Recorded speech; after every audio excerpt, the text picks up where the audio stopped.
I was going home, and some people from another school, they came up to me, and they said they heard about me, and they saw what I was wearing. I was wearing the uniform, and they were like, "Oh, hey, you go to this school," and they just started harassing me, and they started telling me all these things like, "Hey, you're the guy that talks too much. You're the little faggot that likes to do this and that. He only hangs out with girls. He doesn't have any guy friends, even though, he tries to be cool."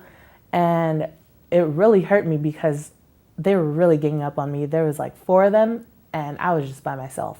When I was at school, in middle school, my day kind of started out fine, and then until it was like break, I would try to find my friends, but sometimes when they saw me, they would walk the wrong way, "Oh, we didn't see you," or they just never really included me in anything, which was really hurtful, and I did not like it.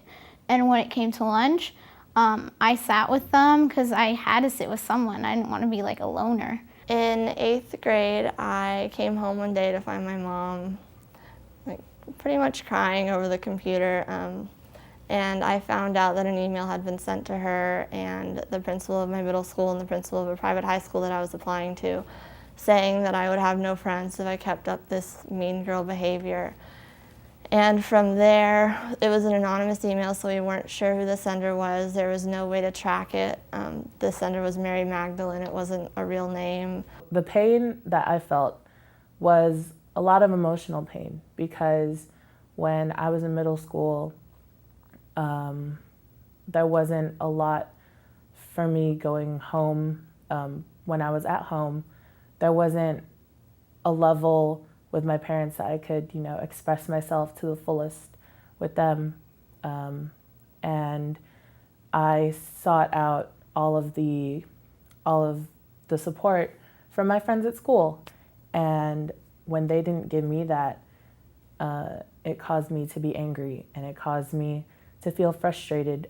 The time where we didn't know who sent it was really hard for me. I had to go through school not knowing who sent it. I lost a lot of trust in my friends and had all these feelings of doubt in myself. There comes a point where you, as a teacher, understand that it's easy to get in over your head and that you don't have the tools necessary to deal with the needs of students. And so we've partnered with PCRC, particularly in the program around building empathy and respect.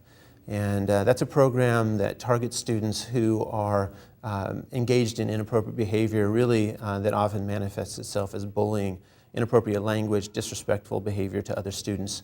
And the building empathy and respect works on really 3 levels. It gives us an opportunity to learn as educators. And so PCRC has come in and they've modeled the interventions for us. And so we have had a group of about 10 educators now who have been trained through PCRC by watching PCRC do the interventions and work with the students and parents.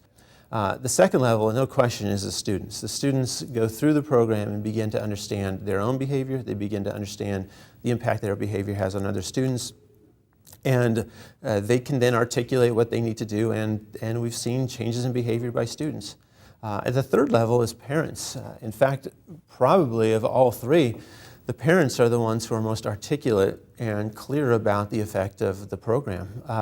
Parents, in our experience, are resistant to participating, and they doubt that it's going to make any difference. And yet, consistently after the program, what we see is parents coming back and saying that they learned a lot about themselves and a lot about their own students. The impact has been really positive, and especially for those students who have gone through our Building Empathy and Respect program. I think that initially the students and the parents aren't that excited that they have to come to 3 evening sessions, but once they get there and they realize that we're there to help, I think that they really feel that they are valued and that we really care about their students. We've had young people come to us at the end of these sessions and say, I now understand the impact of my words and behavior, that my words and behavior towards others can scar people for life and sometimes cause them to take their own lives as a result. And what they've told us is, I will do anything in my power to stop and think before I react. It changed my behavior. I've been doing good in school. My grades improved, and yeah, I never got in trouble after attending CLEAR. I was talking to one of our counselors the other day, and he was talking about how now he can talk to students and refer back to events that happened in the training. You know, an event where they toss the ball to each other, and then they talk about how language is like the ball, and how when you toss the ball, you have to be attentive to how you toss it, and then you can be attentive to how you catch it. But you can't always control how the other person tosses it or how they catch it. And that is a sort of grounding that a year later or 6 months later, a counselor or a teacher can refer to, and the student then clicks in and says, oh yeah, I remember that. Creating that common language and a sense that we can get better and that you're not set in a certain behavior pattern, I think is the key to seeing continued growth. I think that is the role for us that PCRC plays.